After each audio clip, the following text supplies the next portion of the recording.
alone. It's time to cry out. No, I never stop. This is not the end. If I get knocked down, I get up again. I never stop, 'cause you are always with me. I want to live again. The silence is here, the fear is deep. The mirror that says it is a shame. She was on my side and now attacks me. What can I say? Always the same. Now I feel the pain, I can see the chains. Who can I blame? It was me again. I can hear the sun, I am not alone. It's time to cry out. No, I never stop. This is not the end. If I get knocked down, I get up again. I never stop, 'cause you are always with me. I want to live again.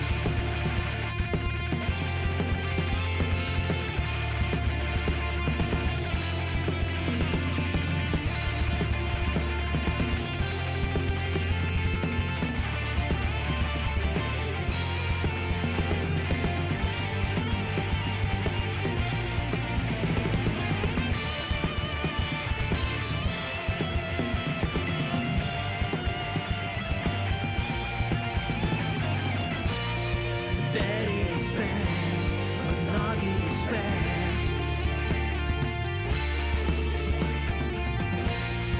There are tears, but we are aware.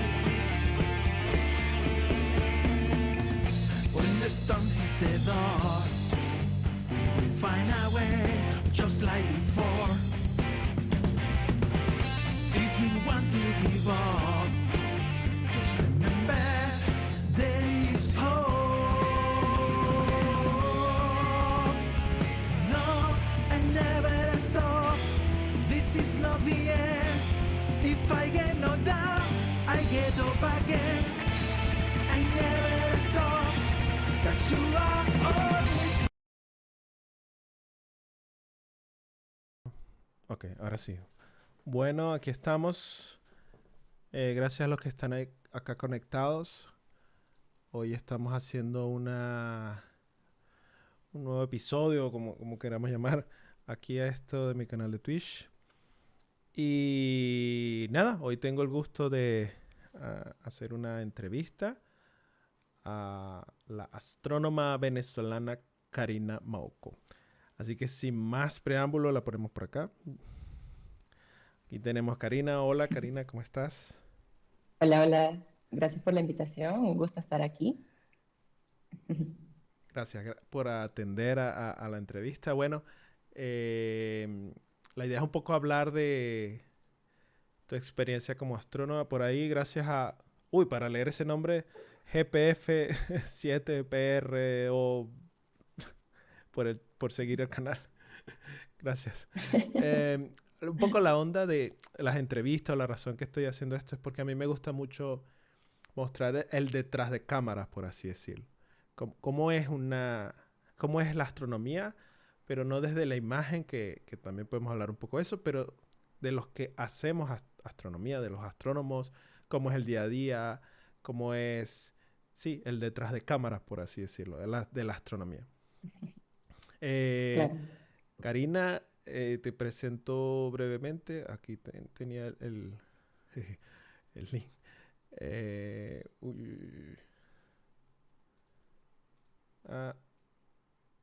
Lo perdí, ya voy. Sí. Aquí está, Karina. Tú estudiaste Ingeniería Geofísica en la Universidad Simón Bolívar, ¿no? Sí, en Caracas, Caracas. Venezuela. Tú eres de Caracas, además. Luego hiciste una maestría en astrofísica en el Instituto de Radioastronomía y Astrofísica de la UNAM. Y ahí también hiciste el doctorado.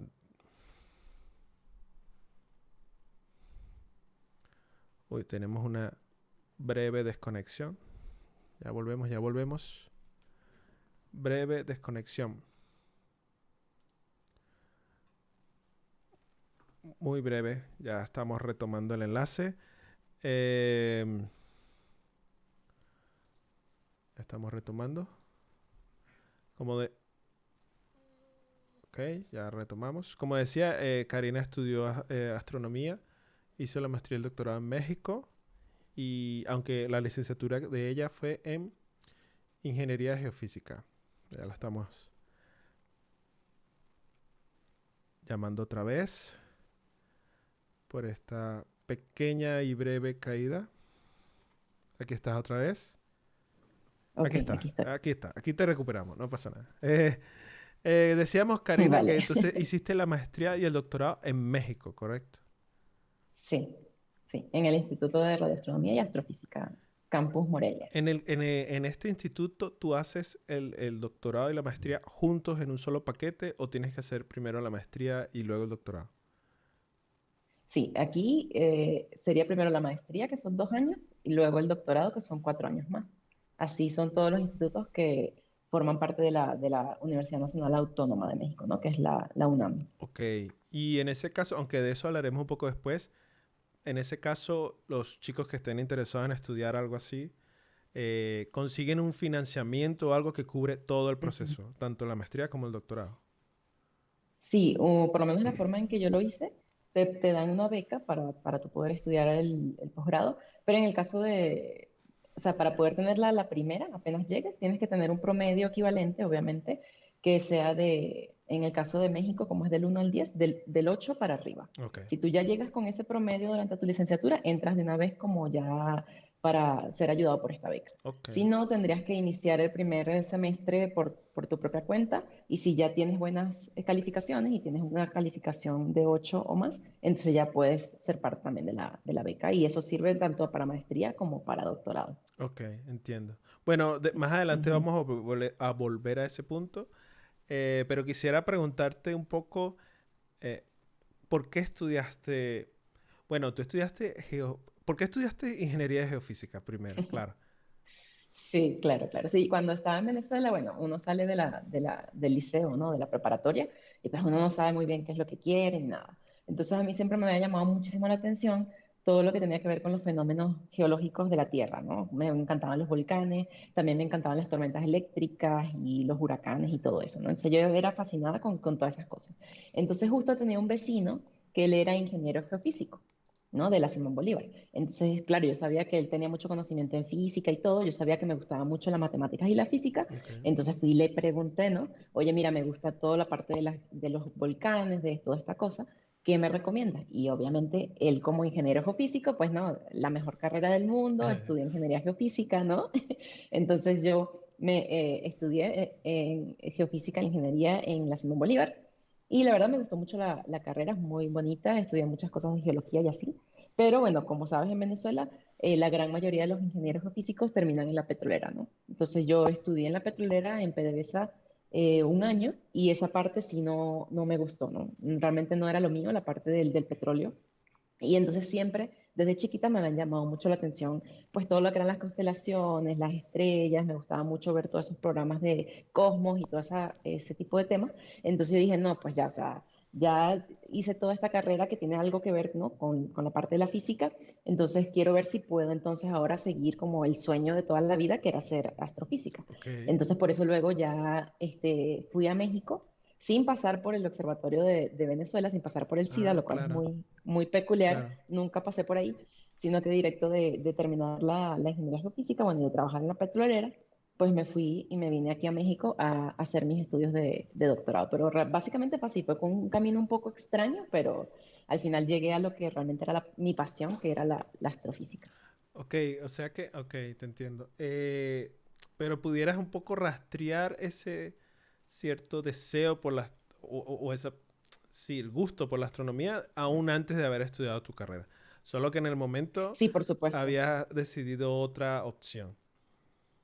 Sí, claro, y además es que por lo menos yo creo que sí averigüé cuando estaba en el liceo qué tenía que hacer para poder ser astrofísica, o claro. astrónoma. Y claro, me dijeron, tienes que estudiar física pura, pero entonces todos me decían, ay, pero ¿para qué vas a estudiar física pura? Te vas a quedar como profesora o cosas así por el estilo, ¿no? Claro, Ese claro. estereotipo que tenían las personas.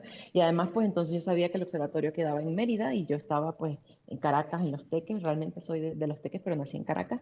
Entonces era hacer todo Mm, ese viaje, entonces fue así como que no, prefiero estudiar esta carrera que me gusta, que es la geofísica, pero luego, como te comentaba, la petrolera no me gustó y dije, no, pues ahora sí quiero ya adentrarme a lo que realmente creo que es lo que más me apasiona, que era la parte de las estrellas, ¿no? Del universo y el cosmos y todo eso. Entonces, por eso fue que decidí Me estudiar parece astrofísica. interesante por tu entrenamiento. Primera vez que, o sea, la mayoría de las personas o estudia astronomía directamente, que es difícil. La mayoría estudia física en Venezuela, por lo menos, ¿no? Es muy interesante Ujú. que tu entrenamiento sea de la ingeniería geofísica. La verdad, Geofísica. sí. Yo por lo menos estudié física también. Aunque yo hice todo en Caracas, en la UCB, después hice en el IBIC el doctorado y tal. Mm, Y ok. me gustaría saber que, bueno, sí, te pregunto primero esto. Cuando estudiaste tu maestría y doctorado, ¿esa base de Ujú. geofísica te fue muy útil o sentiste que te faltaban algunas cosas? ¿Cómo sentiste eso, ese cambio? Sí, yo siempre que las personas me preguntan, ¿no? Siempre comento que para mí de los meses más difíciles de toda la carrera fueron los primeros 3 meses Mm, del prepedéutico, porque aquí para poder entrar al doctorado o al posgrado, tienes que primero hacer un propedéutico, ¿no? De 3 meses, donde te hacen como un resumen súper rápido de todas las cosas, los conceptos o los temas básicos de la física, ¿no? Y para mí esos primeros 3 meses fueron súper difíciles porque obviamente al venir de estudiar la ingeniería geofísica no habíamos visto muchas cosas de física como la relatividad, la mecánica ok, cuántica, todas esas cosas no las había estudiado, ¿no? Entonces tuve que en 3 meses meterme una cantidad de información pues wow, brutal, ¿no? claro, claro, Entonces sí fue muy, muy complicado. Al principio sobre todo fue bastante complicado. No fue sencillo, obviamente, pero a medida que uno, claro, como todos vas aprendiendo, poco a poco te vas empezando a entender todas estas cosas y pues entonces realmente como ya tener un concepto claro de lo que tienes que hacer como astrofísico, ¿no? Y las cosas que necesitas, sobre todo para mi campo en particular, ¿no? Pero la parte geofísica como tal o geóloga, hasta ahora no es que me ha sido súper útil por las cosas que hago, pero sí siento que puede ser una herramienta muy buena, ahora que ya estamos incluso llegando a tratar de estudiar o entender pues la parte geológica o la parte claro, de la atmósfera de los exoplanetas, que es la parte que más me interesa, ¿no? claro. Y toda la parte de la habitabilidad de los exoplanetas. Entonces, en ese aspecto creo que sí puede ser muy buena esta parte de la interdisciplinaria, pero de resto no es que la haya utilizado mucho, ¿no? Durante la carrera hasta ahora. Te entiendo. Cuando estudias maestría y doctorado, esta maestría es de astronomía, es decir, los cursos que ves son directamente de astronomía. Y Sí, ese son propedéutico totalmente. también, esos cursos de propedéutico son de astronomía o es como general, física general. Sí, el propedéutico es física en general y tiene una materia que es como introducción a la astronomía, Ok, que es la parte como astronómica, pero muy general. Ya después en la maestría sí ves ya totalmente toda la parte de la astronomía. ok, muy interesante. Me gustaría, bueno, háblanos un poco de tu investigación. Ya tú terminaste el doctorado. Me gustaría saber un poco de qué hiciste en el doctorado y qué haces actualmente. Yo voy a pasar antes el link donde está tu página web, donde aparece información de tu investigación y tal en el chat. Ahí cualquiera puede darle. Y bueno, Claro. háblanos un poco de eso. Sí, durante el doctorado, bueno, yo el tema en que me especifico es estudiar las estrellas como el Sol, como nuestro Sol, pero cuando están bebés, cuando apenas se están formando, ¿no? Entonces, realmente cuando están en esta etapa de protoestrellas, ¿no? Entonces yo me especifico en el disco, ¿no? Todas estas estrellas como se forman por colapso, debido a este colapso se va a formar como un disco de gas y polvo alrededor de estas protoestrellas o estrellas bebés donde creemos que se forman los planetas, ¿no? Los sistemas planetarios. Entonces yo me estudio específicamente estos discos, que le decimos discos protoplanetarios, ¿no? Y para poder entender y estudiar cómo se forman los planetas, cómo se forma nuestro sistema solar, ¿no? Básicamente, ¿no? En sus etapas mucho más tempranas. Entonces, ¿cuáles son esos procesos físicos que producen que este sistema evolucione desde ese disco masivo de gas y polvo hasta nuestro sistema solar, por ejemplo, ¿no? Entonces, durante el doctorado estudié principalmente la región de formación estelar de Orión. Allí estudié pues, varias estrellas, varios cúmulos de estrellas en esta región, como para caracterizar pues, sus masas, sus radios. También estudié un poquito la parte de cómo el ambiente en el que se encuentran estas estrellas jóvenes se ve afectada por ejemplo, asociaciones de estrellas masivas, ¿no? O sea, hay un cúmulo que tiene unas estrellas masivas en el centro, cómo esta radiación ionizante puede afectar también la evolución de estos discos protoplanetarios, si realmente estos discos pueden o no formar planetas, porque tienen pues estos procesos caóticos, ¿no? Que están muy cerca de ellos. Entonces, básicamente, lo que estuvimos consiguiendo es, como ya también se había sabido en otros trabajos, que la formación de planetas se debe dar de manera muy, muy rápida, que es algo que no se sabía. Ahora cada vez hay más evidencia de que los planetas se tienen que formar muy, muy rápido y que para lo que estamos observando ahorita, a pesar de que son estrellas muy jóvenes, la masa de estos discos pues no da ahorita como para formar más planetas. Entonces, así como que, bueno, si hay planetas allí, tienen que ya estar formados y puede que estemos viendo la interacción de estos planetas pues con el disco, ¿no? Porque ahora, gracias a interferómetros como ALMA y como el VLA y como estos instrumentos en Paranal, en el Observatorio Paranal en Chile, también se ha logrado ver súper gran detalle, ¿no? En estos discos y se han visto que tienen como muchas subestructuras, ¿no? Tienen anillos, tienen cavidades, tienen brazos espirales. Entonces, ahorita la gran pregunta es ver si eso es debido a que se están formando planetas o debido a que ya se formaron los planetas y están interaccionando con el material que está alrededor de ellos, ¿no? Entonces, eso fue más que todo lo que hice durante el doctorado. Luego estuve prácticamente ya 3 años y medio en Chile, en Valparaíso, como parte del Núcleo Milenio de Formación Planetaria, allí en Valparaíso. Y allí pues fue también la continuación de todo este trabajo. Y aquí en Chile pues estuve trabajando más que todo con radios, con observaciones en el radio, en la radiofrecuencia, con el telescopio ALMA. Y estuvimos también estudiando en particular un disco que es lo que llamamos como un disco transicional, que es básicamente un anillo de polvo, tiene una gran cavidad en el centro, y ver cómo la evolución de este sistema, que también es un sistema joven, puede ser explicada pues, por diferentes procesos, ¿no? Si es por planetas gigantes que están allí y están limpiando todo este material y están formando esta cavidad, y estudiar un poquito las características del polvo que se encuentra en estos discos, ¿no? De qué están formados, si hay crecimiento de polvo o no hay crecimiento de polvo, ¿no? A través de datos en el radio y también datos polarimétricos, ¿no? La parte de cómo se refleja la luz en estos granitos de polvo en el disco, ¿no? Y eso es básicamente lo que he estado haciendo durante pues, toda mi carrera académica, ¿no? Estudiar los discos protoplanetarios y cómo se forman los planetas. Excelente, muy bien. Cuando mencionabas las escalas de tiempo, lo de la Así. rapidez de la formación planetaria, ¿en qué escalas de tiempo estamos hablando? Sí, bueno, por lo menos estas estrellas jóvenes, que son los que estudiamos los científicos planetarios, el disco protoplanetario como tal dura hasta 10 millones de años más o menos, ¿no? 10 millones de años nomás, el disco. Es decir, Y una estrella bebé y ese disco alrededor de gas y polvo. 10 millones de años, exactamente, ok. 10 millones de años nomás. Y lo que hemos estado observando, por lo menos como te decía, estas subestructuras en los discos que ya pueden ser indicación de planetas que están allí, se pueden observar hasta en estrellas que tengan 1 millón de años o incluso menos de 1 millón de años. Entonces ahora sabemos que si realmente son los planetas los que están formando esta subestructura, entonces los planetas tienen que formarse dentro de 1 millón de años o hasta menos, ¿no? Por supuesto, también hay otros procesos que se han pues ofertado, ¿no? Para poder explicar esta superestructura sin que hayan planetas, ¿no? Y en este caso, pues la formación de planeta puede ser que sea un poco más tardía, pero estamos hablando de hasta 5 millones de años, creo yo, ¿no? Que ya tienen que estar formados los planetas allí en el sistema Ok, planetario. ok. Ahora, este sistema planetario, o sea, ¿cuál es la diferencia? Yo entiendo que según la geología, la edad de la Tierra debe ser casi 5 millones de años, como acabas de decir, ¿no? 4 coma algo, si mal no recuerdo. Pero ¿cuál es la diferencia un poco entre estos sistemas y nuestro Sol, por ejemplo, o nuestro sistema solar? Claro, claro. Sí, bueno, la Tierra, o sea, y el sistema solar, o sea, la Tierra como tal debe tener como unos 5.000, bueno, por lo menos el Sol debe tener como unos 5.000 millones de años, más o Correcto, menos. dije 4 millones, no. 4.000 Sí, millones, exacto, perfecto. Sí, perdón, claro, exacto. claro, claro. Entonces, claro, el Sol es mucho más viejo de lo que yo estudio, ¿no? Yo estudio, el Sol es Ya. 4.000 o 5.000 millones de años y estas estrellitas apenas van empezando, ¿no? 1 millón de años, 5 millones de años, ¿no?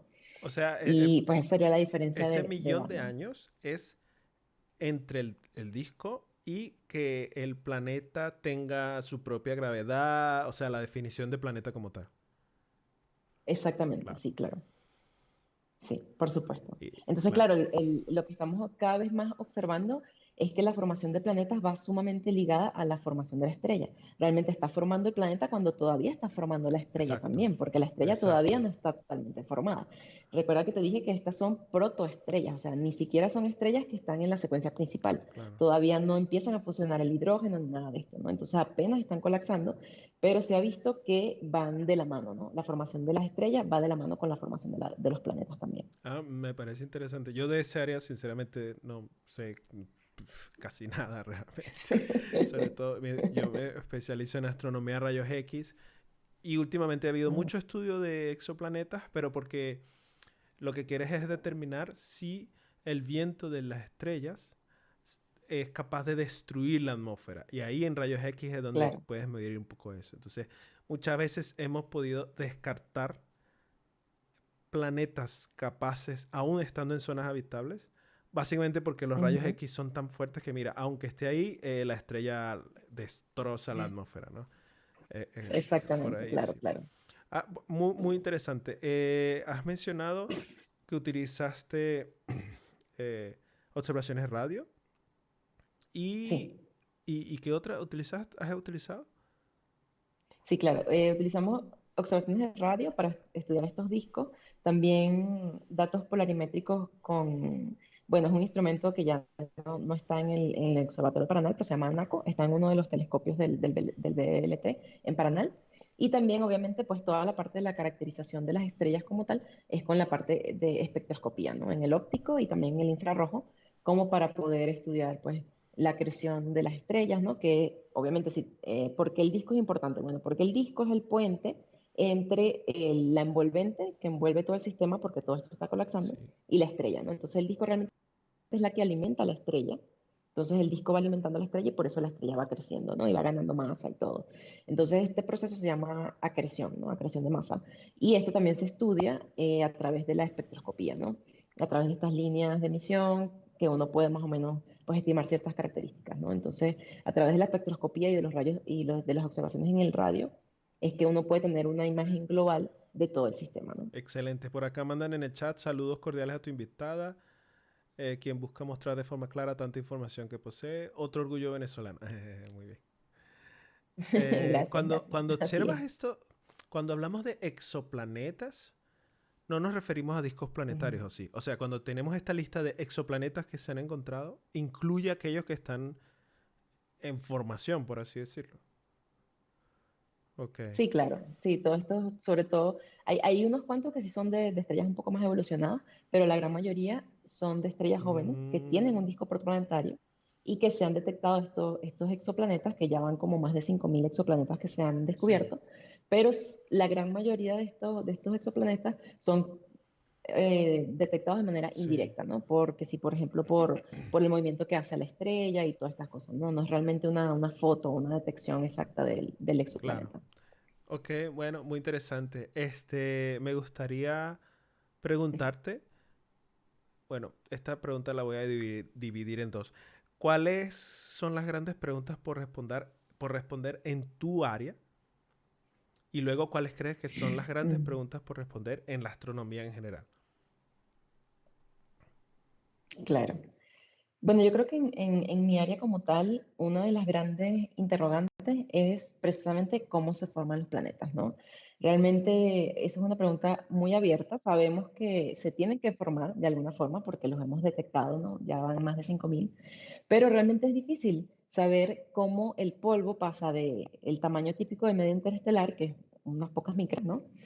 A los tamaños de los planetas, no más de cientos de kilómetros. Entonces, realmente conocemos un poco o tenemos una cierta base teórica de cómo crece el polvo desde esas micras del medio interestelar hasta los centímetros, por ejemplo, pero ya de ahí, de los centímetros a una cosa grande de kilómetros, todavía no estamos muy seguros de cómo se forma eso, ¿no? Hay ciertas teorías de que el polvo se coagula y luego entonces se forma un objeto más grande que pueda atraer otras cosas grandes y así, ¿no? Pero todavía de verdad que es un campo nuevo, afortunadamente estamos teniendo cada vez más observaciones como para poder también tener esa base observacional en conjunto con los modelos, como para poder entender eso, pero realmente todavía se desconoce cómo es que se forman estos planetas en los discos protoplanetarios, ¿no? Eso por un lado sería una de las grandes interrogantes, y otra yo creo que interrogante muy válida también es cómo llegó a formarse nuestro propio sistema solar, ¿no? Porque a medida que vamos observando más y más sistemas planetarios, lo que nos hemos dado cuenta es que el sistema solar parece ser bastante único, ¿no? Como que tiene una configuración de planetas bastante única, que los planetas, por lo menos gigantes, se encuentran en la parte más externa, los terrestres en la parte más interna. Eso no es nada común. De hecho, los que son más comunes, pues, son tener estos planetas los que se llaman los super Júpiter, ¿no? O los Júpiter calientes, que son un poco más grandes que Júpiter, muy cercanos a la estrella, ¿no? Incluso más cercanos de la órbita de Mercurio, por ejemplo, ¿no? Entonces, intentar conocer cómo fue que nuestro propio sistema solar se formó con esa configuración y poder tener un planeta como la Tierra con este grado de habitabilidad, ¿no? Donde ahí es tan fructífero para la vida.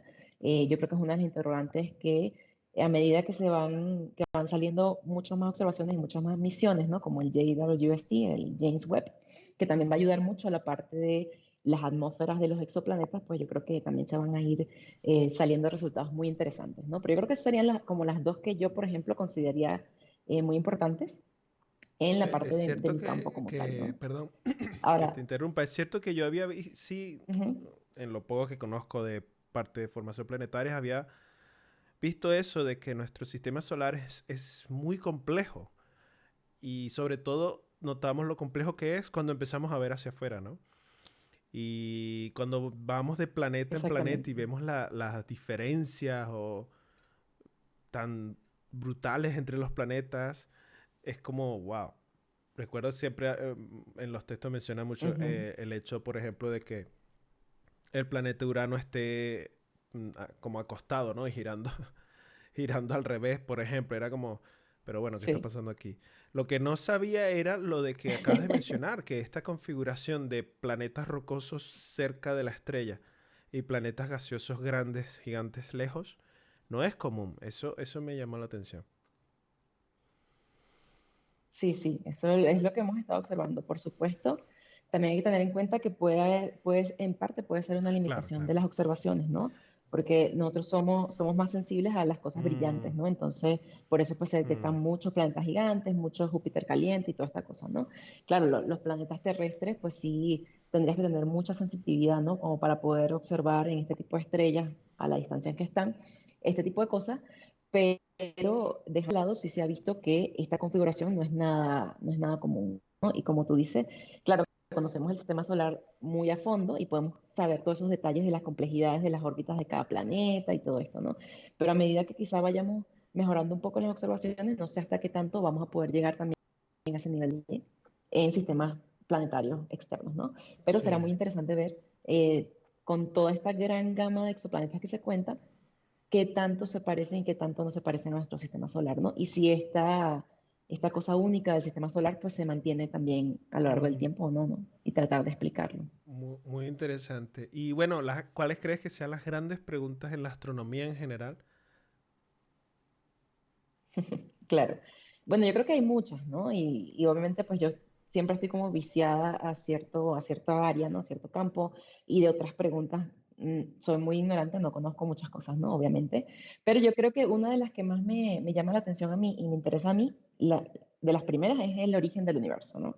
Obviamente sabemos que nuestro universo no es eterno, no ha estado ahí siempre, ¿no? Ya sabemos que con esta teoría pues del Big Bang, que el universo tuvo un origen, ¿no? Y ese fue un origen de todo, ¿no? O sea, fue de la materia, del espacio, incluso del tiempo, ¿no? Empezó y inició allí en ese momento único, ¿no? Esa singularidad. Entonces me parece muy interesante saber, bueno, cómo es que se forma esto, ¿no? Primero, ¿por qué se forma si antes pues no había nada, ¿no? Entonces, ¿cómo es que eso se forma? ¿Cómo es que eso se produce, ¿no? Y luego, las implicaciones que eso traiga, ¿no? Incluso filosóficas o lo que sea.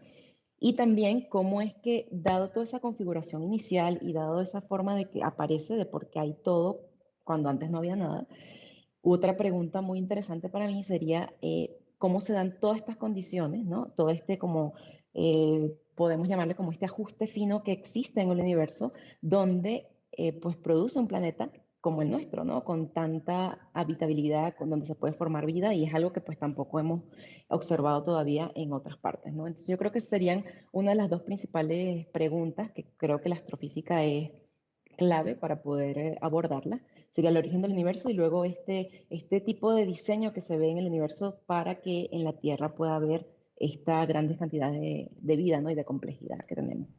Sí, muy bien. De hecho, bueno, preguntas nada fáciles de responder. Pero Sí, sin no, duda, no. yo creo lo que decías sobre uno de los grandes, una de las grandes contribuciones de la astronomía, creo yo, ha sido a través de las observaciones y eso, eso que acabas de decir que el universo tiene un origen, me parece una de las uno de los descubrimientos más impresionantes a nivel científico de decir, no, no es eterno, hubo un principio, ¿no? Es como, wow, tremendo. Un inicio, sí, claro. Sí, Sí. estoy súper de acuerdo Bueno, contigo. vamos a preguntar un poco ahora sí del el detrás de cámara, el día a día de un astrónomo o de una astrónoma en este caso como tú. Ujú. Yo quisiera que compartieras cuáles son los aspectos positivos y negativos de la carrera de astronomía. Claro.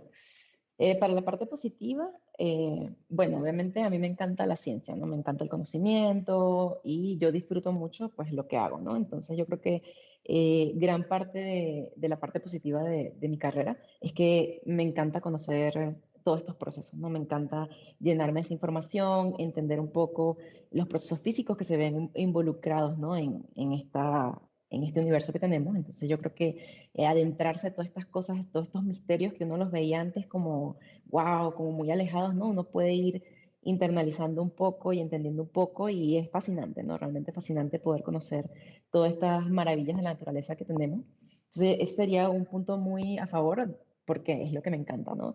Pero yo creo que una de las cosas principales positivas de mi carrera es que uno viaja mucho, ¿no? Si a la persona realmente le gusta viajar, pues bueno, ya la hiciste, ¿no? Aquí tú viajas muchísimo, Sí, conoces muchas culturas diferentes, conoces muchos países, muchas personas y es muy, bueno, a mi parecer es muy divertido pues poder sí, estar que sí en congresos y dar las charlas, hablar de tu propia investigación con otras personas, entonces recibir ese feedback, ¿no? Que ellos te dan, de que te cuestionan, ¿no? Porque siempre te cuestionan qué es lo que haces, cómo lo haces, entonces yo creo que toda esa flexibilidad que uno vive de manera muy rápida, ¿no? Durante toda la carrera, también te ayuda mucho como a tener una mente muy abierta, a ser como muy flexible en la forma en cómo afrontas los problemas y las cosas, porque obviamente viajando siempre te pasan cosas, ¿no? Y cosas buenas, cosas malas. Entonces, cómo afrontar toda esa vida y toda esa carrera, yo creo que también como que te aporta muchas cualidades humanas, ¿no? Que son también muy buenas, muchas virtudes, ¿no? De la curiosidad, de ser muy creativo, ¿no? Para poder resolver problemas que al final, pues también te ayudan en tu vida diaria, ¿no? Entonces, una de las cosas que más me gusta es esa parte, ¿no? La parte de viajar y de conocer culturas y todo. A pesar de que ahorita con la pandemia, bueno, ha sido bastante difícil, ¿no? Esa parte. Pero bueno, por lo menos a través de Zoom y sí. de todas estas conferencias se ha logrado. Pero este sería como las partes más positivas de mi carrera y que, bueno, te puedes como comunicar con personas que son súper inteligentes, que saben mucho de muchas cosas y también te llenan pues de mucho conocimiento, ¿no? Ahora, la parte negativa eh, también tiene que ver un poco con eso, ¿no? Y por lo menos siempre han dicho que la academia pues es antifamilia, ¿no? Que es muy difícil a veces cuando tienes familia, cuando tienes hijos, sobre todo, el estar viajando constantemente. Y sobre todo al principio, por ejemplo, en la etapa en la que yo me encuentro, que es una posición postdoctoral, pues es un poco más complicado porque tú tienes que ir como de postdoc en postdoc hasta que consigas obviamente una plaza fija. Bueno, son bastante competidas, ¿no? Entonces es un campo muy competido, tienes que siempre estar allí como, sabes, en el top de las cosas como para que te puedan pedir, ¿no? Para que te puedan aceptar en esta u otra campaña, ¿no? Entonces tienes que estar de 2 años o 3 años, ¿no? Que son los trabajos de postdoc viajando, ¿no? Y moviéndote todo el tiempo. Entonces esa parte dificulta un poco si tienes pareja o si tienes hijos, pues es bastante complicado, es una etapa no tan sencilla, pero bueno, uno sabe que en principio debería ser temporal, son sacrificios que se hacen, ¿no? Pero al final, pues ya cuando tengas una cosa más estable, pues va a dar sus frutos, ¿no? Pero entonces esa parte es bastante complicada y también, bueno, la carrera tampoco es nada sencilla, también necesitas mucho sacrificio, dedicarle mucho tiempo quizá, y eso también a veces complica las cosas en casa, ¿no? En la familia tiene que haber como muy buena comunicación, de saber que, mira, yo sé que ahorita pues estoy muy ocupada, pero ya luego voy a tratar de balancear esas cosas, ¿no? Entonces, saber hablarlo, saber balancearlo, no dejar que el estrés te consuma, ¿no? Porque a veces, muchas veces tienes tantas cosas encima que si no sabes trabajar con el estrés, puede ser algo bastante malo, ¿no? Y bueno, a veces viajar también puede producir cierto estrés, cierta ansiedad. Hay muchas personas también en la comunidad que pasan por etapas de depresión y cosas así. No ha sido mi caso, afortunadamente, pero sí sé que es un problema también.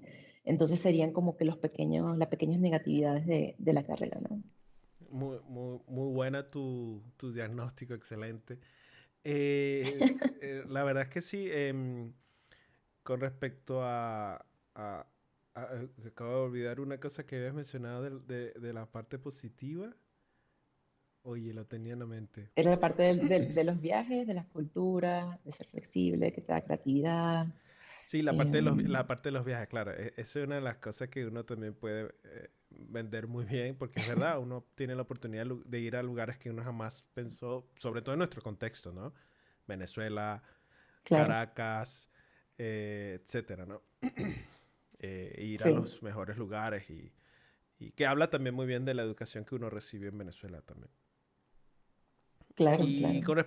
Sí, en esa Sí, parte, dime. no, y en esa parte, por lo menos en mi caso, que soy Sí. observacional, pues también te da chance de ir a los observatorios, que son lugares espectaculares, ¿no? Excepcionales. Entonces también es algo muy, muy divertido. Has estado ahí en Chile, ¿no? En los grandes. Sí, ¿Estuviste, cómo se llama? ¿El LT? ¿Llegaste a estar ahí? Es- estuve en el Paranal, en el Observatorio de Paranal, en Chile, y también estuve en el ALMA, ¿no? Sí, Donde están las antenas de ALMA también.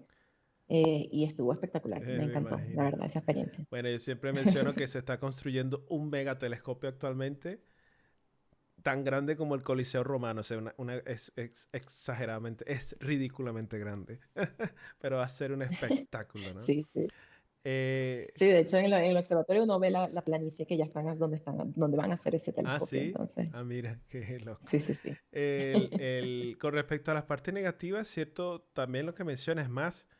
Y es importante hablar esas cosas, creo yo, porque hay que ser honesto y sincero, ¿no? Objetivo. Claro, porque la astronomía es quizás una carrera muy romántica, la podemos romantizar, y con esas imágenes espectaculares, por supuesto que se presta para eso, Llama mucho la atención, sí, claro. pero está la realidad, ¿no? Del día a día, de que es una carrera muy competitiva, no solo la astronomía, la ciencia en general. Ujú. Sí, la Es academia. muy competitivo y ese es un punto complicado. Yo hago muchas veces comparaciones con otras cosas, como incluso el deporte o como puede ser la música también. Tengo varias Ujú. comparaciones similares realmente. Y bueno, esa competitividad es complicada porque al final es un asunto casi que muy básico de oferta y demanda. Hay muchos eh, astrónomos y poca oferta, ¿no? De trabajos. Ciertamente, sí. Y claro, hablando estadísticamente, la población de astrónomos, o sea, somos pocos astrónomos, pero como hay tan pocas Claro. plazas y tan pocos institutos, entonces, claro, la demanda se hace complicada. Y lo otro que mencionas es interesante. Yo he estado en contacto en el último año con algunos directores de organizaciones en Estados Unidos, en este caso, que tratan un poco de ayudar a postdocs y estudiantes de doctorado que atraviesan problemas de depresión. E incluso hay una Ujú. pequeña organización que habla sobre el suicidio. Imagínate al nivel al que se puede llegar. El grado, Que sí, ocurre en claro. muchas otras áreas, por supuesto, pero que está bien que se sepa que también ocurre en la academia. Hay chicos que pasan unos Sí. momentos muy duros de depresión, sobre todo cuando tienes esa mezcla de irte a otro país, estar solo, la Ujú, presión de que tienes que ujú. trabajar, producir, hacer artículos científicos, investigar, que el Exactamente. dinero o el fondo, sí, el financiamiento de tus proyectos se agote, buscar posiciones Ujú. para trabajar. Es importante siempre también mencionar que ese es un aspecto de, de la carrera astronómica, ¿no? Que no, Sí, que no ciertamente. debería quizás desalentarnos a no querer hacerlo. Yo creo que está bien intentarlo porque hay algo muy bueno en el área de astronomía, pienso yo, y es que tú desarrollas una serie de habilidades que puedes transferir después si dejas la academia, si no consigues una Ujú. posición, puedes ir a la industria perfectamente. Y eso es importante decirlo también. Exacto, eso también es muy cierto. Sí, sí, de hecho hay muchas personas que, sobre todo en este periodo del postdoc, que se ven como muy inestables, como que no, pero ¿qué voy a hacer? ¿Cómo voy 2 años acá y 2 años allá? Y muchas de ellas se han ido a la industria y se han ido a trabajar afuera, ¿no? Yo conozco, bueno, varios de esas personas y pudieron entrar sin problemas. Entonces es verdad lo que tú dices, que no va a ser como un No, fracaso, no, ¿no? para nada. En todo su esplendor, sino que puedes utilizar todas tus habilidades, todo lo que Claro, aprendiste también para hacerlo, ¿no? claro, para nada. Hambre, hambre no vas a pasar, digo yo. Claro, y Exactamente, bueno, habrás aportado, si es que no puedes seguir en la academia, igual habrás aportado algo. Al final, cada aporte que hagamos suma para el avance de la ciencia, ¿no? claro que sí. Sí, y bueno, agradezco la honestidad también para hablar de esas cosas. Bueno, tengo otra pregunta más compleja. ¿Has recibido algún tipo de discriminación en tu profesión por ser mujer? Sí, esa es una pregunta muy, muy, muy típica, ¿no? Que siempre nos hacen a las mujeres. Pero no, en mi caso, afortunadamente, yo nunca he sentido que me hayan discriminado por ser mujer, ¿no? Al menos no que yo me haya enterado. Pero, pero no, afortunadamente, siempre he tenido personas que me han apoyado mucho, sean hombres o mujeres, ya sean mis tutores o no. Y nunca he sentido un tipo de discriminación solo por ser mujer, nunca me ha pasado en la carrera. Obviamente sí conozco de muchos casos que sí no han tenido tanta suerte, que sí les ha pasado, pero no es mi caso. Y yo por lo menos en mi doctorado estuve, bueno, realmente tuve como dos tutores prácticamente. El principal era un hombre, ¿no? Aquí en el instituto, y mi relación con él, excelente. Siempre fue súper apoyador, es como un papá, ¿no? Como un segundo Sí, papá sí. para mí, afortunadamente. Pero también he tenido la experiencia de trabajar ahora también con tutoras mujeres o con jefas mujeres, y también es una experiencia súper bonita, de las cosas que siempre escucho, ¿no? De estos consejos de las mujeres que sí han sufrido discriminación. Es bueno, si quieres estar un poco más tranquila, bueno, trata de buscar o por lo menos tener colaboradores o tutores que sean mujeres también, Mm, ¿no? Pero en mi experiencia, en mi caso, nunca lo he sentido, ni en México ni en qué Chile. bueno, me alegra. Y está bien también decirlo también, porque no siempre pasa, ¿no? Ocurre, es una desgracia, Exacto. puede ocurrir, Ujú. ojalá no ocurra más, pero no siempre ocurre. Y está muy bien también aclarar Exactamente. eso. Muy bien. Bueno, me gustaría que nos explicaras un poco cómo es tu rutina de trabajo. Un día de Karina Maukó, yo sé que depende del día, uno hace mil cosas, pero un poco día típico de una astrónoma. Claro, claro. Sí, bueno, ahorita, bueno, como te digo, los últimos meses, como he estado cambiando bueno, de Chile, ahora me voy a pasar acá a México, ahora voy a estar en Ensenada, en el norte de México. Entonces ha sido un poco loco, ¿no? Porque he estado, bueno, he estado creo que en Airbnb desde octubre, una cosa así, ¿no? Claro. Entonces ha sido un poco de mudarme a todas partes, ¿no? Pero normal, generalmente, el día típico es, bueno, nada, cuando se podía, ¿no? Debido a la pandemia, pues ya hemos estado en casa, pero en un día normal, pues vamos al instituto, ¿no? Desde temprano, en mi caso. También depende mucho de la persona, ¿no? Pero a mí, yo soy mañanera, entonces me gusta estar desde temprano en el instituto. Y ahí pues estás trabajando, ¿no? ¿Qué es lo que hago? Bueno, en mi caso, pues si tengo datos que observar o que reducir o que analizar, pues ahí estamos, ¿no? Analizando los datos, siempre conversando con los colegas, ¿no? Y con los investigadores, mira, tengo que hacer este modelo que no me está dando, no me está saliendo este ajuste, eso siempre, ¿no? Todos los días hay algo que no te da, esperando los resultados del modelo, entonces ves el modelo y pues no te dio, ¿no? Y Claro. otra vez volver a ver, volver a repasar el código, volver a repasar qué es lo que está pasando, por qué no me está dando, ¿no? Básicamente eso pasa mucho, ¿no? Y luego, bueno, ya cuando termina tu día laboral, ¿no? Pues ya estar en casa, obviamente uno siempre tiene como esa inquietud de, no, si estás corriendo algo, ay, ya, déjame revisarlo un momentito, ¿no? Y lo vuelvo a poner a correr o lo vuelvo a checar. Pero casi siempre cuando ya estoy en casa, pues ya es estar en casa, ¿no? Ya es estar con la familia o salir con los amigos, tratar de, pues pasarla bien, tratar de despejar un poco la mente de todo el día cargado de estar puro pensando y pensando, ¿no? Y por supuesto también lo hace mucho más ameno cuando, bueno, tienes a tus compañeros, cuando hay que si un coloquio, ¿no? Una charla, siempre hay reuniones, ¿no? Donde tú también puedes expresar, pues, las opiniones o ver algún problema de otra persona y tratar de ayudarlos, ¿no? Pero siempre las conversaciones en los pasillos y con el café, pues, obviamente también siempre se pasan, ¿no? Y pues básicamente ese es un día de una astrónoma realmente, ¿no? No hay mucho más que eso. Y obviamente cuando son cosas extraordinarias, cuando tienes que ir al observatorio a observar, pues así, sí, la rutina cambia totalmente, ¿no? Sobre todo para los observacionales que tienes que ahora trabajar de noche, ¿no? Si estás en el rango del óptico, ¿no? De las longitudes de onda de óptico, pues nada, ahora trabajas de noche y duermes de día y eso también es todo un Claro. proceso. Muchas veces te piden llegar 2, 3 días antes al observatorio como para que vayas Wow. ajustando tu tiempo biológico y poder más o menos trabajar de manera decente los primeros días, ¿no? Wow. Porque al principio siempre uno está dormido, básicamente, pero uno se acostumbra. Entonces, ese sería como un día típico, ¿no? Está interesante la parte observacional, porque yo hago astronomía rayos X. Yo tengo que, o sea, confesar que todo lo que yo he hecho es con clic.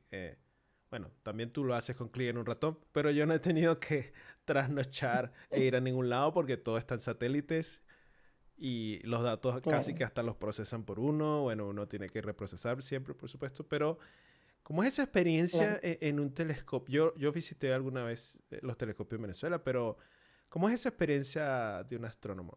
Ya sé que ya no es como Galileo sentado pasando ese frío, ¿no?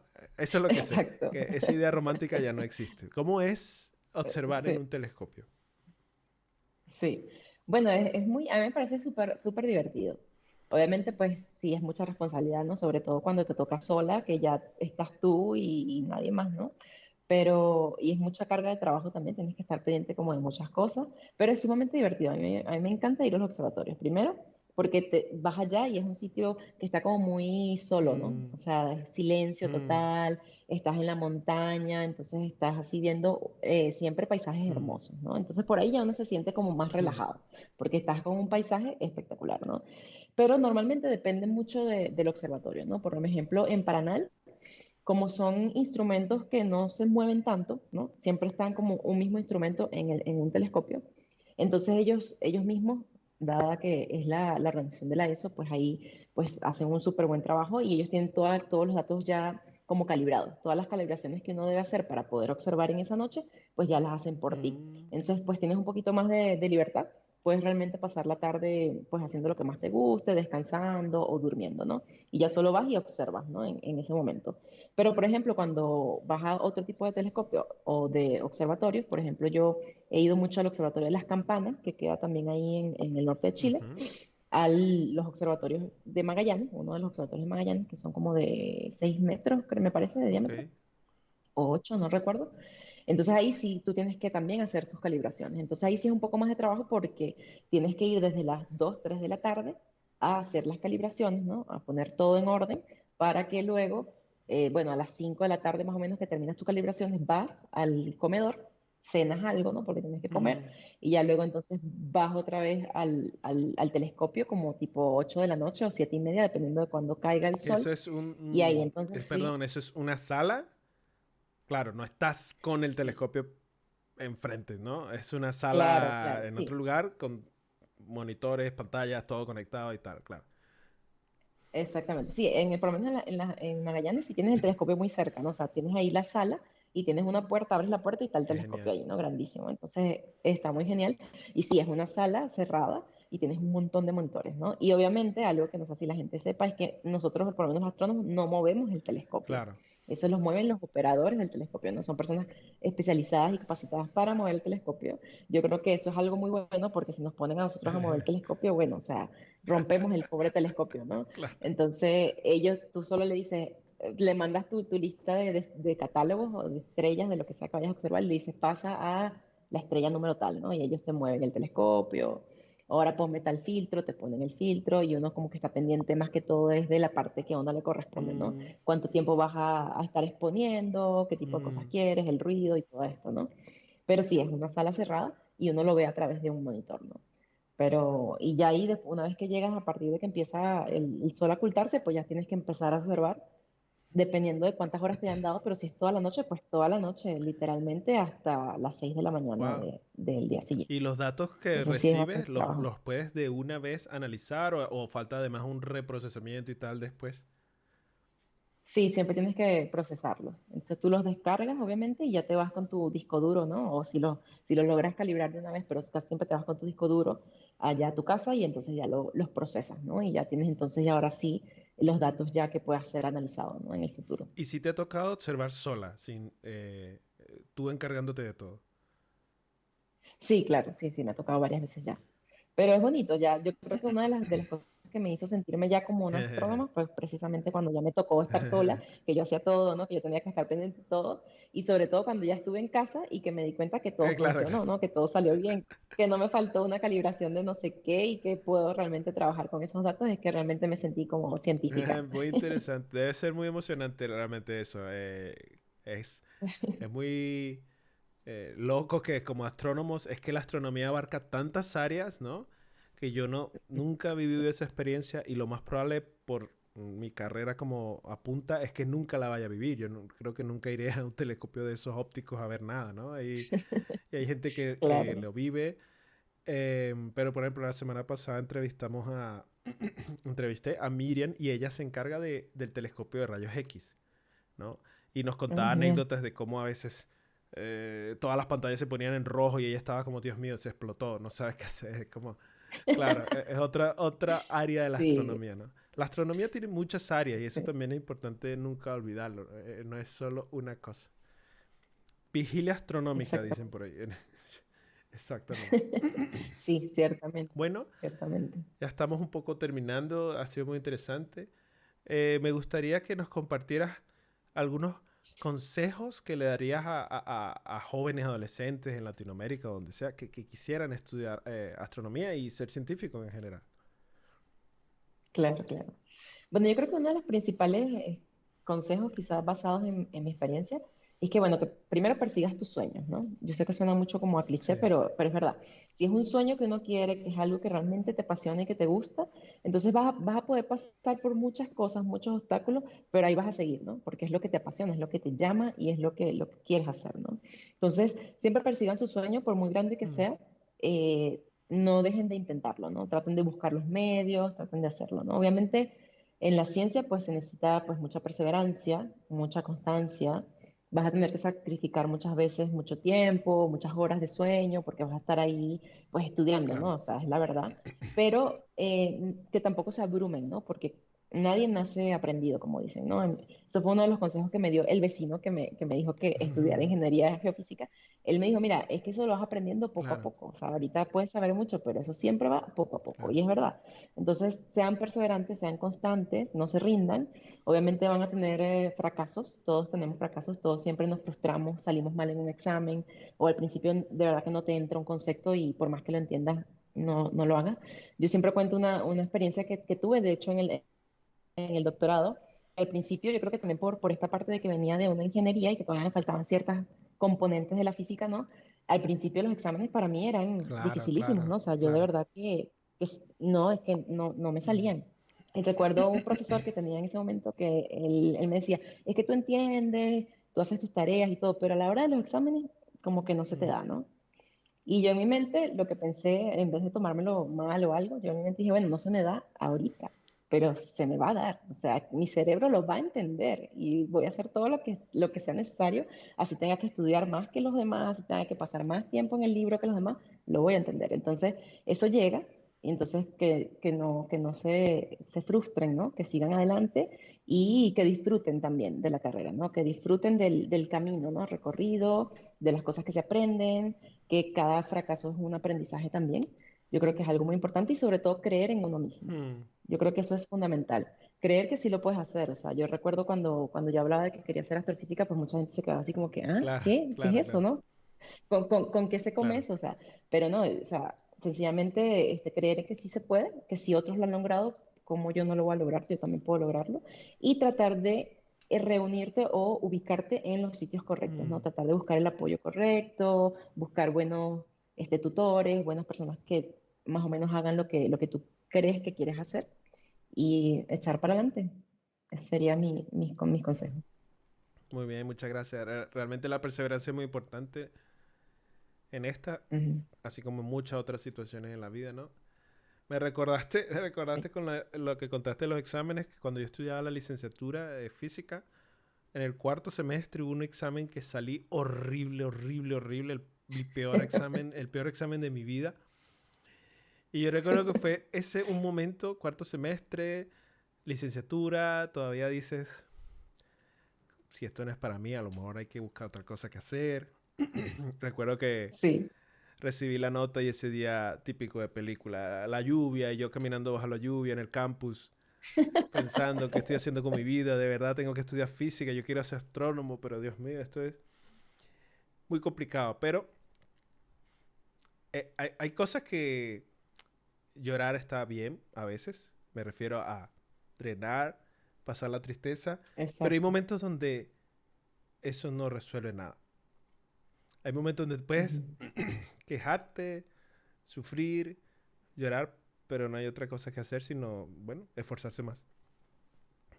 Sí, no, y eso es importante lo que dices, porque uno durante la carrera y sí, durante la vida, en este caso, uno tiene muchos momentos donde dices, realmente esto es lo que yo quiero, realmente quiero seguir aquí, o realmente, pues sí, soy buena para esto. Hay muchos, incluso muchas veces donde tu propia investigación como que te aburre un poco, ¿no? Y es así como que, ay, quisiera estar haciendo cosas, ¿no? Yo sé que quiero llegar a tener esto, pero en el proceso tengo que hacer muchas cosas fastidiosas, ¿no? Muchas cosas sistemáticas, muchas cosas que no me gustan. Entonces tratar de entender que eso es normal y que eso va a pasar, que muchas veces durante tu carrera vas a hacer como que, ¿qué estoy Claro que sí. haciendo? ¿Por qué tengo que estudiar esto? ¿Por qué tengo que hacer otra cosa? Pero eso pasa y luego entonces ves realmente pues el fruto, ¿no? De todo tu esfuerzo, de todo tu trabajo y es lo que realmente vale la pena, ¿no? Sí, estoy de acuerdo. Al final somos eh, privilegiados, absolutos privilegiados de poder estudiar el universo en el lenguaje de la matemática, de entenderlo de esa forma y además de continuar el legado de tantos astrónomos que han estado antes que nosotros, ¿no? Al final es un privilegio y que hay que Ciertamente. también aprender a disfrutar mientras lo podamos hacer también, sí. Sí. Sí, no, claro, y también ver que somos muy afortunados también de poder tener todos los recursos que nos dan, Sí, no sé, los gobiernos o todas las universidades, de poder hacer lo que queremos, ¿no? Todos esos viajes, todas esas claro. cosas, pues son gracias a todo ese apoyo y por lo menos con muchas personas con las que yo hablo, que les cuento más o menos de qué va mi carrera y qué es lo que hago, siempre es así como que, wow, tu carrera es lo máximo, quisiera ser como tú, quisiera estar donde tú estás. Entonces realmente como darte cuenta que sí, realmente somos muy afortunados en muchas cosas, ¿no? Sí, sí, tal cual. Excelente, muy, muy buenos estos consejos. Antes de terminar, yo tengo una ronda rápida de preguntas que he hecho antes en otras entrevistas, así sorpresa inesperada, Ok. pero no son complicadas, así que... y con esto vamos a terminar, Karina. Primero, ¿cuál es tu comida favorita? Eso está muy difícil. Muy difícil esa pregunta. Yo, bueno, me encantan muchas cosas, ¿no? Pero yo creo que una de las que más me gusta quizá sería la pizza. La pizza, me encanta la pizza. Pizza, muy bien. La comida italiana como tal, todo lo que sea pizza, pasta, todo eso me Muy, encanta. muy buena elección. Por acá, por cierto, antes de seguir la otra pregunta, escriben en el chat, Dani Rodríguez, yo viendo electromagnetismo, imagino que se refiere a lo que mencionamos Mm, anteriormente, esa materia me está destruyendo y me dan ganas de desistir. Pero luego estudio un poco de ujú. astrofísica y se me pasa. Muy bien, Dani. Y efectivamente, por ejemplo, además de nosotros tenemos algo que es que estamos estudiando física, pero en el fondo queremos ser astrónomos, ¿no? Yo a veces veía mucho, a mí me gustó, bueno, en mi caso a mí me gustó el electromagnetismo, no tuve tanto problema, pero que cuando estudiaba cosas difíciles, yo pensaba era en la razón por la que lo hago, la meta que va, como dices tú, ¿no? Estoy estudiando Ujú. electromagnetismo, pero es porque yo quiero ser astrónomo. Entonces, este obstáculo lo enfrento pensando en lo que va después, ¿no? En la meta. Y sí, esa es una forma de poder tener una motivación, sobre todo si eres el tipo de personas que solo le gusta estudiar las cosas que le gustan. Sabes que hay gente que estudia, que Exacto. son buenos estudiantes, les pones a estudiar cualquier cosa y son buenos estudiantes. Hay otros que, yo soy uno de ellos, cuando me toca estudiar algo que no me gusta es horroroso, es una pesadilla, ¿no? Pero bueno, hay que buscar motivaciones, ¿no? Para seguir adelante. Exactamente. Seguimos con las preguntas cortas. ¿Cuál es tu color favorito? Yo creo que es el azul celeste. Muy bien, azul celeste. Creo que sería ese. De más chama me gustaba mucho el morado, pero ahorita yo creo que ya estoy en el azul celeste. ¿Cuál es tu ciudad favorita? Uf.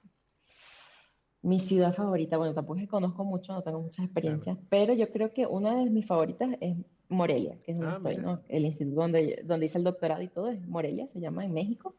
Yo creo que es una de ellas, definitivamente. ¿tú estás regresando a donde hiciste el doctorado? Bueno, ahorita estoy de pasada, ¿no? Porque estoy aquí haciendo un Ah, ok, proyecto ok, en ok, ok. colaboración y bueno, estuve por aquí casi un mes. Ya el martes me voy a Ensenada, Ah, que es donde voy a Ya estar. te entiendo. Perfecto. Ah, muy bien. Sí. ¿Cuál es tu libro favorito? Si tienes alguno. Híjole, tengo varios que son mis favoritos, pero yo creo que uno de mis favoritos es uno de un astrofísico también, y se llama Why the Universe is the Way It Is, porque el universo es como es, ¿no?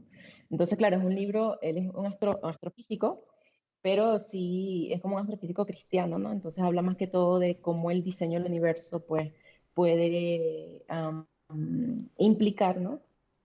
Todo este tipo de cosas de que hay un creador, de que creó el universo y todo este tipo de temas, ¿no? Que tienen que ver con la ciencia y la religión me llaman demasiado la atención. Entonces yo creo que ese va a ser uno de mis Acabas de tocar favoritos. un tema que tenías que haber tocado al principio y la entrevista se alarga 1 hora más, pero mira, de una. De una. Bueno, muchos Ciertamente. saben, en el canal lo he dicho en mis redes, yo soy cristiano también, entonces siempre me fascina ese Bueno, tema porque he conocido muchos astrónomos cristianos. Ahora tenemos incluso un grupo aquí en Múnich que se llama Cristianos Académicos en Múnich, que incluye no mira. solo astrónomos, ¿no? Y hablamos de estos temas porque a veces tenemos la impresión de, mira, es imposible que seas cristiano y astrónomo. Y no, para nada, al contrario. Ujú, Ha habido muy linda experiencia más bien y hay muchos astrónomos y científicos cristianos, ¿no? Incluso hablamos de ujú. premios Nobel y demás, o sea, no hay ninguna incongruencia en ese sentido. Sí. Ese libro me lo anoto para Ah, qué leerlo. genial. Eh, No, sí, mira, Ujú. el autor se llama Hugh Ross. Él es un astrofísico cristiano y todos sus libros me encantan. Entonces, Está bien, te Hugh Ross. recomiendo Anoto todos. el autor más bien. Muy bien. Excelente, interesante. Oye, tenemos para otra entrevista después. Algo más haremos. Claro, claro que sí, ¿Cuál es encantada. tu animal favorito? Yo creo que el gato. Bueno, yo soy amante de los gatos, tengo una gatita hermosa y mientras cada vez que comparto más con los En gatos serio. me doy cuenta que me fascinan los gatos. Su actitud, todos los gatos me Ah, encantan. mira. Yo creo que es el gato. ¿Cuál es tu grupo de música favorito? Mi grupo de música ahí es un poco Ok, complicado porque ok. siempre varío como demasiado, ¿no? Nunca es que soy enfocada a un solo grupo, pero la verdad no sabría decirte cuál sería mi grupo favorito. Va variando. No, Ni idea. está muy bien. No se me viene Si ninguno no a la viene uno, mente. es que no hay uno ahorita mismo, está bien. Un consejo que te hayan Exacto. dado que nunca olvides. Uy, bueno, yo creo que ahí una de las cosas, o sea, que siempre recuerdo es de mi tutora Sí, Nuria sí, Calvet, que es sí. una venezolana en Michigan. Ella fue mi Ah, tutora en el doctorado y me dio muy buenos consejos, muy buenos consejos. Y yo creo que uno de los que siempre me recuerdo es, claro, esto es ya en la parte de la astrofísica general, ¿no? Pero ella siempre me dijo, siempre que vas y vayas a dar una charla o un congreso o lo que sea, haz tu tarea, averigua todos los investigadores que están allí, más o menos qué es lo que han hecho, y por favor cítalos en tu trabajo, cita sus referencias, entiende qué es lo que ellos hacen, porque pues obviamente si tú vas a un sitio y pues no das referencia a ninguno de los que están ahí, pues se puede ver un poco feo, ¿no? Entonces, de verdad que eso fue algo que me llegó y que dije, oye, qué bueno tener personas experimentadas que te puedan dar ese tipo de consejos que son súper valiosos, ¿no? Entonces, muy ese buen sería uno. consejo, ahora que le hice. Muy buen consejo, la verdad que sí. Un recuerdo de tu infancia. Sí, un recuerdo así que te Que diga, un recuerdes, recuerdo sí, lindo de mi cualquiera, infancia en general. que no olvido. Un recuerdo lindo de la infancia. Ahí sí me pillaste, no. La verdad es que para agarrar uno, así en particular, No, fíjate que recuerdo son cosas como medio traumáticas, ¿no? Pero así de que sea lindo, así que sea lindo, no sé. O sea, me gustaba mucho cuando íbamos en familia a la playa, siempre íbamos a la playa de Puerto Cabello, Ah, teníamos un departamento allí y pasábamos momentos súper espectaculares en la playa, ¿no? Pero no, así está como uno bien. en específico, no A creo que veces no hay una tendría que imagen, pensarlo, sino tendría que pensar. sensaciones las que uno tiene. Y ese recuerdo que dices está muy válido, por supuesto. ¿Cómo te Sí. describirías, Karina, en 3 palabras? En 3 palabras. Bueno, yo creo que sería mm, Ujú, quizá constante, yo creo que es una. Eh, Otra palabra podría ser ujú. responsable. Y otra, quizá, ¿qué otra palabra sería? Am, mm, la verdad es que no me viene otra, pero Está quizá muy bien, enfocada muy también. bien. Responsable, enfocada Ujú. y la primera era constante, ¿no? Constante, ya sí. Muy bien. Constante, sí. Y bueno, la última pregunta, Karina. ¿Venezuela es? Venezuela es mi país natal. No, un muy lindo recuerdo. Venezuela es Un muy un lindo muy lindo recuerdo. recuerdo. Excelente. Por ahí ponen en el chat, bravo, bravísimo escucharles. Son todos unos personajes, muchas gracias. Y bueno, Karina, muchas gracias de nuevo. Ya con esto hemos concluido la entrevista. Mencionar también que Karina está acompañándome ahora en una tarea que hemos emprendido varios astrónomos de enseñar cursos de astrofísica a venezolanos, a chicos que están estudiando en Venezuela. Ella es una de las que ha colaborado para eso, así que muchas gracias por eso también. Y nada, seguro que Sí, estaremos gracias a en ti. contacto. Si quieres despedirte con unas últimas palabras. Sí, claro, no, muchas gracias por invitarme, Efraín. La pasé súper bien.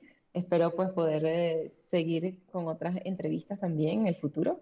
Para mí sería todo un placer y bueno, muchas gracias a todos los que siguen el canal y pues a seguir poniendo el orgullo Excelente, venezolano pues a tope, muchas ¿no? gracias. Bueno, chaito, Karina. Chao, un placer. Muy interesante, muchas gracias. Saludos Venezuela, JB, gracias por ver esto. Excelente, ¿no?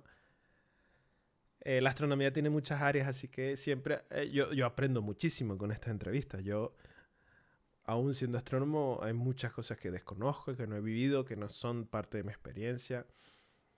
Y siempre es lindo tener como perspectivas de diferentes personas, cómo fueron sus estudios, cómo fue su carrera, cómo fue sí, su experiencia personal, ¿no?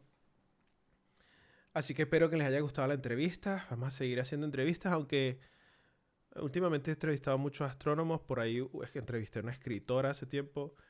En el futuro vamos a incluir también de más áreas, porque al final el canal abarca no solo la astronomía, sino también la escritura, la música. Vamos a tener entrevista a algunos músicos muy interesantes.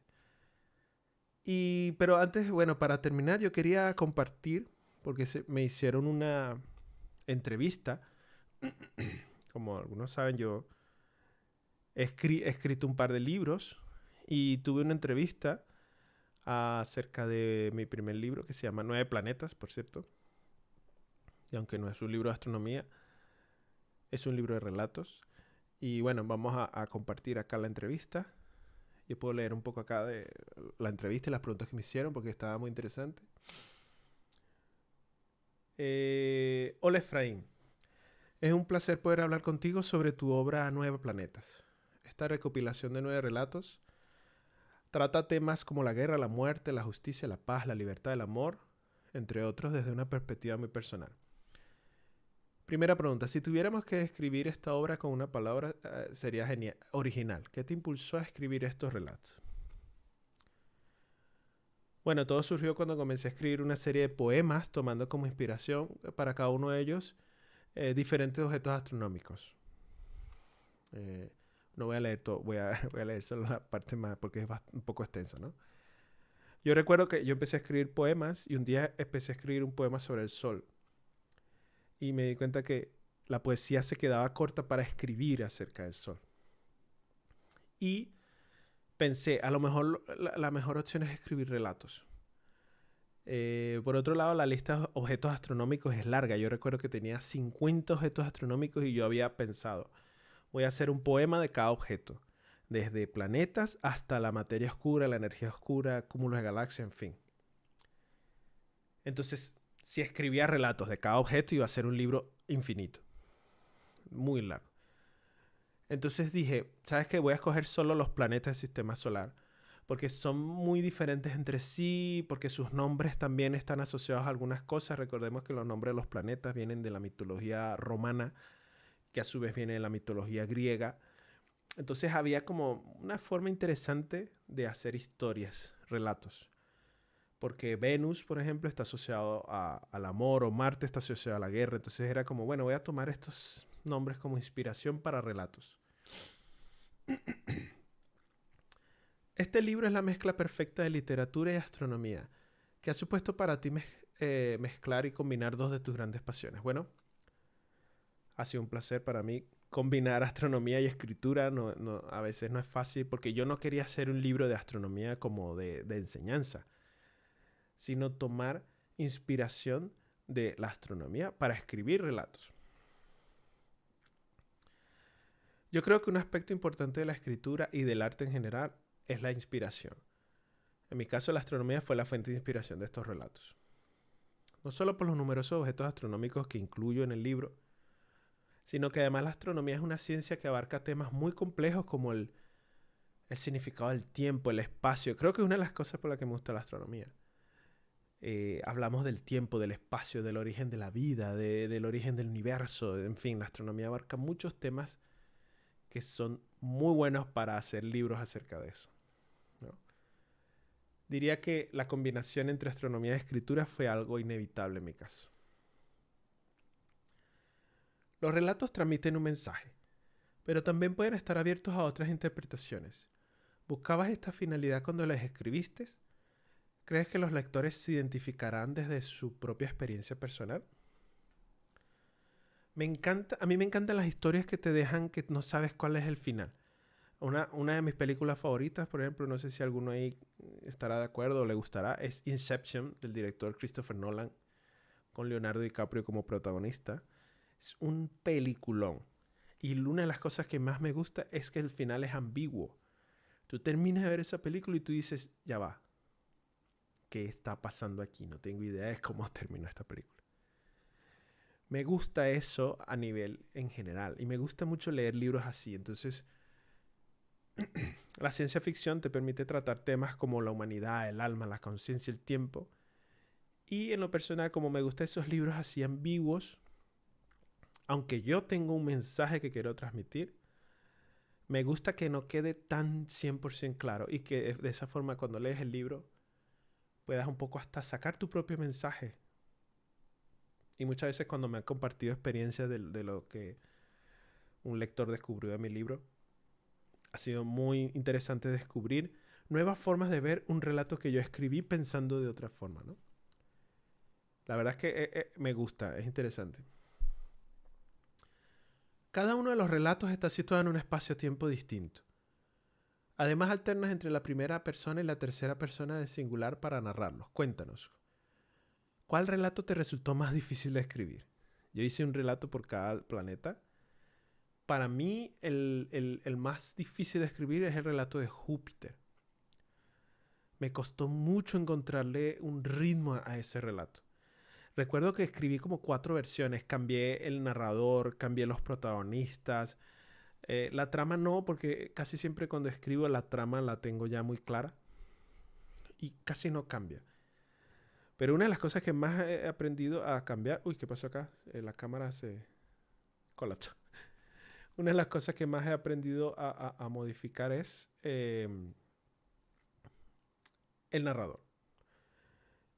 Cuando escribes una historia completa con un narrador en tercera persona y después lo cambias a primera persona es un trabajón.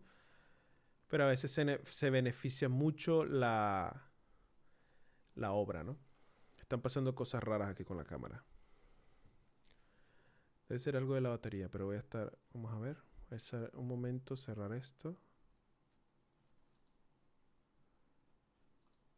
Ok, cerramos un momento nada más. Estoy verificando acá qué ocurre.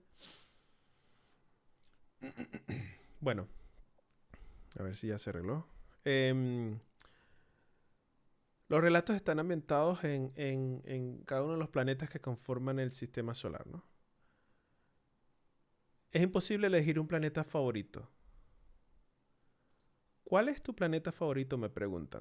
Ya he hablado de eso. De hecho, en un capítulo de Twitch hablé sobre mi planeta favorito. Mi planeta favorito es Mercurio. Es una historia larga, pero básicamente es Mercurio. ¿Por qué?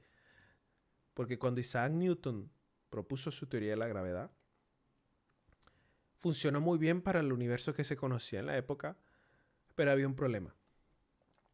Las ecuaciones de Newton no describen bien la órbita de Mercurio alrededor del Sol. Cuando Mercurio gira alrededor del Sol, su órbita es extraña. Y por siglos no se supo por qué. Newton explicaba muchas cosas, pero con Mercurio fracasaba. La solución la dio Albert Einstein con su teoría de la relatividad general. Y básicamente la órbita de Mercurio es diferente porque está muy cerca del Sol, de forma que la gravedad del Sol afecta el espacio alrededor. Es una teoría maravillosa, muy compleja, pero para mí es un muy lindo ejemplo de lo que es la ciencia, de lo que es hacer un gran paso en la ciencia, en la forma de conocer el universo. Por eso Mercurio es mi planeta favorito. Uno de los relatos que más nos ha llamado la atención es Viaje al Seol. En él revelas por qué Plutón ya no se considera un planeta. ¿De dónde surgió la idea para narrar esta historia? Plutón no es un planeta. ¿Por qué? Hubo un momento en que se empezaron a descubrir muchos planetas similares a Plutón. Entonces la Unión Astronómica Internacional, que es el organismo más grande de astrónomos, yo pertenezco a ese organismo, por ejemplo, decidió en el año 2005, si mal no recuerdo, tenemos que definir qué es un planeta, porque estamos descubriendo muchos objetos y no todos son planetas. Cuando se definió lo que es un planeta, Plutón dejó de ser planeta y pasó a ser un planetoide.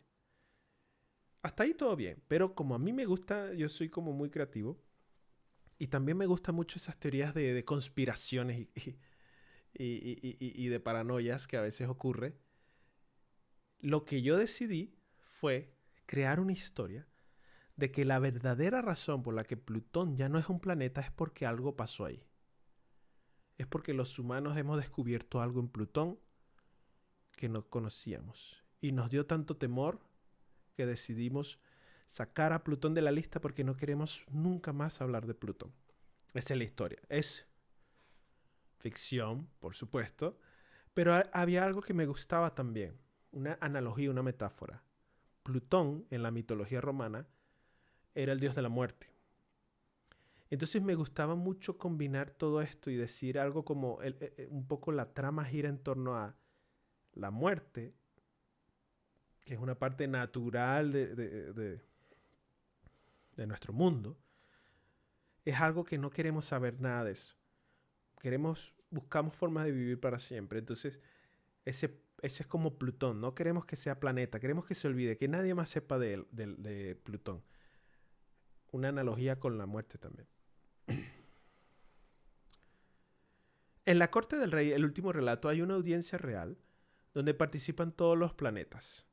Cada uno de ellos tiene géneros y edades diferentes. ¿Por qué decidiste caracterizarlos así? Bueno, este relato hay que leerlo. Lo pueden leer si compran el libro, por supuesto. 9 planetas. Lo que hice fue agarré cada planeta y le puse un personaje, ¿no? Y me imaginaba que Marte era como un general de guerra. Me imaginaba que Venus era una mujer muy hermosa. Y entonces cada uno de ellos les di eso se llama características antropomórficas, ¿no? Agarrar un planeta y darle como personalidad y cuerpo, en este caso, casi como humano. Entonces por eso decidí hacerlo así.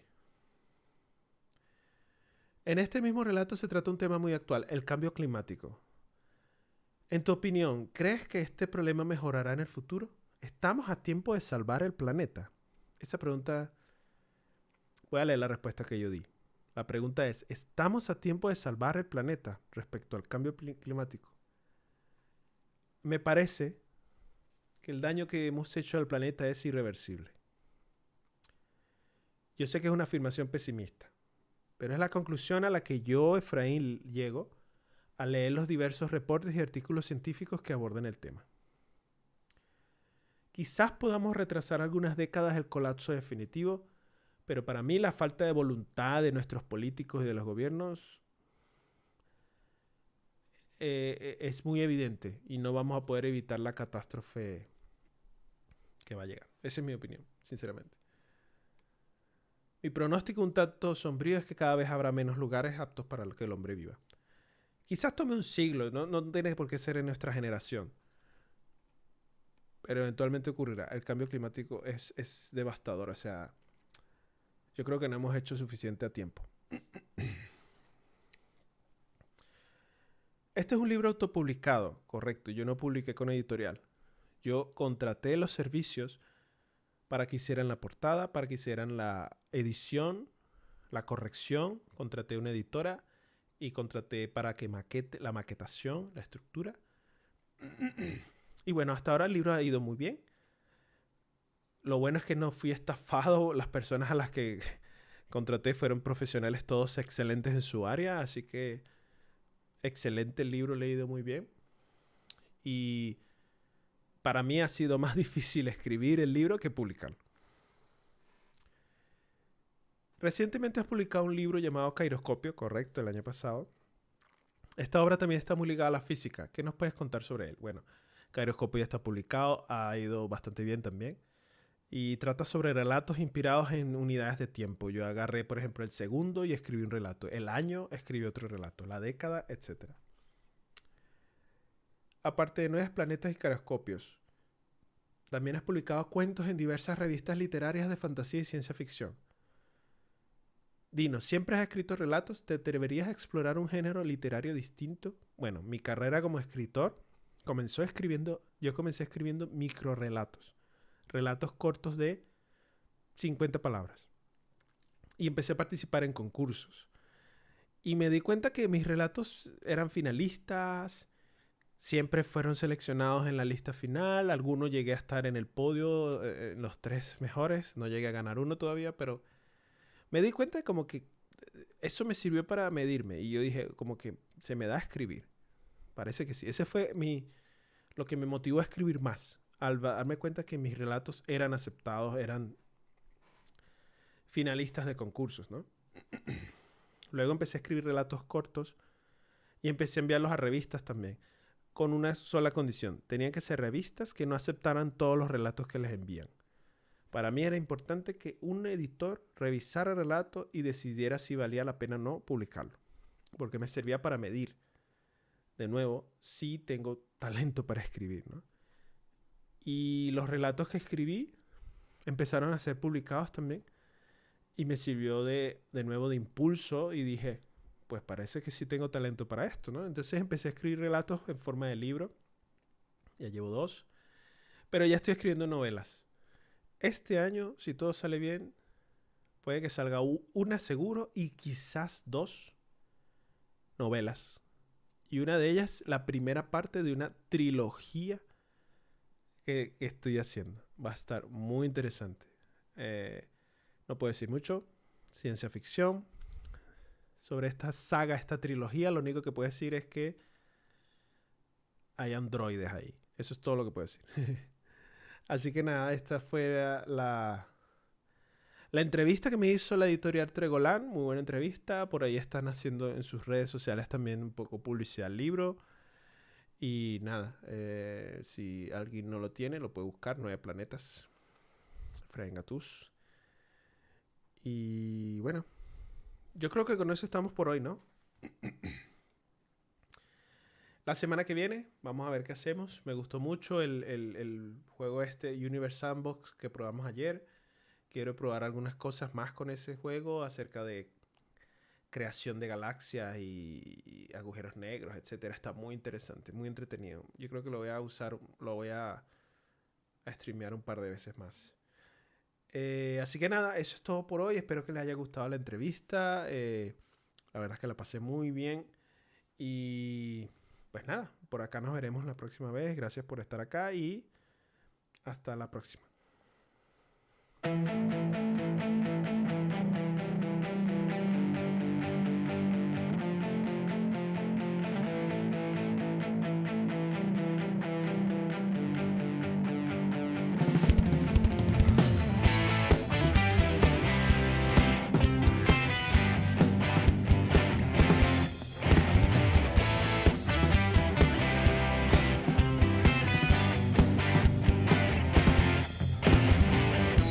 A faceless mother, a home without light. There were no sunrise, only the dark. Lost in the oblivion, the child grew up. A pain without reason, the doubts in the mind. Now you can see, it was a cruel fate. A terrible nightmare, again and again. I am just waiting, what can I say? Where is the hope? Where is the faith? I was in the darkness, I was all alone. I was in the shadows when I heard your voice. I was on the edge when I saw your eyes. The night is over. Then in one day, everything changed. No time for questions, he was there. It was just a voice, it was just a moment. More than enough, the show's the grace. It's not your fault, don't look at the people. Now I am here, you are not alone. The blinds will open, the eyes again. The night is over, there is no more pain. I was in the darkness, I was all alone. I was in the shadows when I heard your voice. I was on the edge when I saw your eyes. The night is over. Once upon a time I was blind, bound up and I couldn't find peace no matter how hard I tried. And then Jesus came and he lived inside, set me free, and now I can see how much the Lord really loves me. One day he'll come back and every knee will bow because he is the King. To take away the veil, it's time to be free. Doesn't matter if you fail, cause Jesus is the key. So let it all go, give it to him, he will save your soul. Even truth that he already knows, what you've been through, man, he's available. And just know you can give your life to him.